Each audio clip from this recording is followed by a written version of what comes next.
जब भी मैं रोहित नो प्लीज मॉम। चलो चलो बस नहीं नहीं नहीं बस प्लीज मम्मी दो हो गया।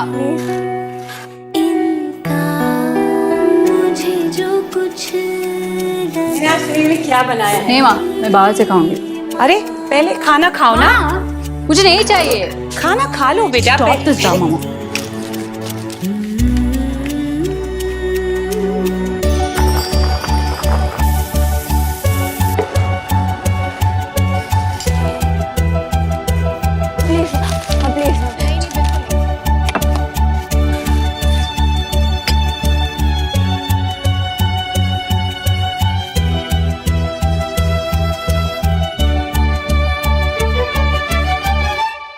बरसों बीत गए। हाय बच्चा। क्या बात है जान? कुछ नहीं माँ कुछ नहीं। अच्छा आज खाने में क्या बनाया है? एक मिनट।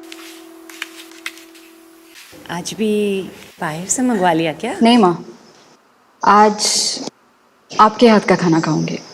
रियली? क्या बनाना है? दे पाए मुझे